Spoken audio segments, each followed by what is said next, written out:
साथ समाज के व्यक्ति से मेरी मुलाकात हो रही है। मैं इनसे जानना चाहता हूँ, अपने परिचय देते बताइए कि संजय निषाद जो कह रहे हैं कितना सच्ची बात है। मैं पत्रकार साहब आपका बहुत बहुत धन्यवाद दे रहा हूँ। मेरा नाम गोकुल निषाद है, शेरपुर कला के रहने वाले हैं। ये जो प्रक्रिया चला, संजय निषाद ने हमारे पूर्वज के नाम पे पूरे उत्तर प्रदेश का निषादों का ठगी के काम कर रहे हैं। अपने पेट के लिए, अपने पैसा बिटोरने के लिए पूरा निषादों का बेच रहे हैं। भाजपा सरकार निषादों का जितने घाट था, बालू खनन था, सब दूसरे के नाम से सब नीलाम कर दिए, सार्वजनिक कर दिए। मल्लाहों का या निषादों का, बिंद केमट माझी मझवारों का कोई सुनने वाला नहीं है। निषाद जो संजय निषाद ने पूरे मल्लाह से चंदा बिटोर के नेतागिरी किए।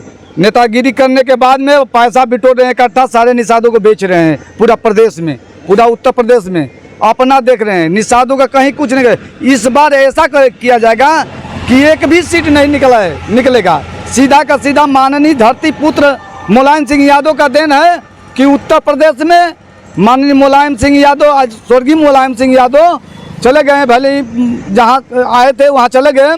वो निषादों के लिए लड़ाई लड़के के अनुसूचित जाति में दर्जा देने के लिए 17 जातियों के लिए ये प्रस्ताव दिए थे, लेकिन केंद्र सरकार नहीं किया। उसमें कोई बात नहीं है, लेकिन वो उठाए मुद्दा। ये संजय निषाद पूरा निषादों को गुमराह करके पूरा उत्तर प्रदेश में ये पैसा बिटोरने काम कर रहे, भाजपा में जाकर के अपना रोटी सेकने का काम कर रहे हैं। हमको पूरा निषाद, मैं निषादों का अध्यक्ष हूँ अपने पूरा ग्राम सभा में।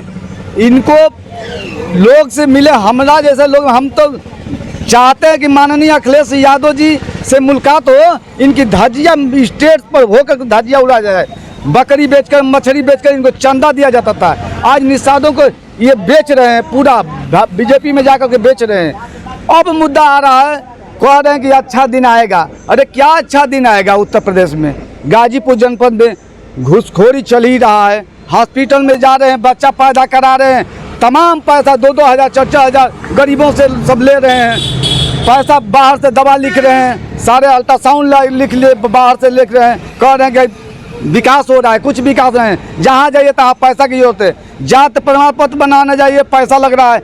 यदि आप बच्चा पैदा हुआ है, आप निवासी है, मान लीजिए कि शेरपुर का निवासी है, जाइए जात का नाम है कि जन्म प्रमाण पत्र बनवाने के लिए जाइए, वहाँ भी पैसा लग रहा है। 2-2 महीना लोग चक्कर काट रहे हैं, तहसील में पैसा लग रहा है। जाइए ब्लॉक पर पैसा लग रहा है। राशन बंटवा रहे हैं, कह रहे हैं कि फ्री बंटवा रहे हैं, पूरा फ्री बंटवा रहे हैं। राशन भी जाइए, खुफिया भेज कर मोदी जी और योगी जी भेजें कि आकर के खुफिया एजेंसी जो तलाश करें। 2-2 किलो लोगों को कम मिल रहा है राशन।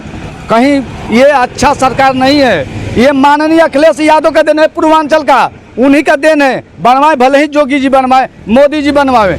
100 नंबर उन्हीं का था, 112 उन्हीं का था, एम्बुलेंस 102 उन्हीं का था, 108 उन्हीं का था। उस पर बस यही हुआ है, रिपीट हुआ है। सरकार के यही नीति है।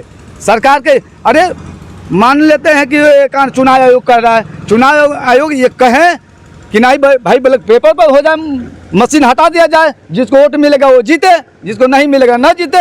उसमें गणना हो जाएगा, हैंग करने का या भैंग करने का या लूटने होना चाहिए। हाँ, होना चाहिए। ये तो ये मोदी जी के इशारे पर चल रहे हैं लोग, पूरा इशारा पर प्रशासन से जो भी चल रहा है। चुनाव होना चाहिए, बैलेट पेपर चुनाव होना चाहिए, स्वच्छ और साफ होगा। चुनाव होना चाहिए, बैलेट पेपर से एकदम चुनाव होना चाहिए, एकदम होना चाहिए। बैलेट पेपर से चुनाव होना चाहिए। अच्छा, और ईवीएम से सही नहीं हो रहा है? ईवीएम से एकदम चोरी हो रहा है ना, ईवीएम से तो एकदम चोरी हो रहा है चुनाव में। अमेरिका ने बनाया ईवीएम को, वो अपने यहाँ बैन कर दी कि ईवीएम में धांधली हो रहा है। लेकिन हमारे देश के प्रधानमंत्री को पता नहीं क्या सूझ रहा है, ईवीएम पर जोर दे रहे हैं। जब तक ईवीएम है तब तक मोदी जी की सरकार है। जिस दिन ईवीएम खत्म हो जाएगी, मोदी जी की सरकार चली जाएगी।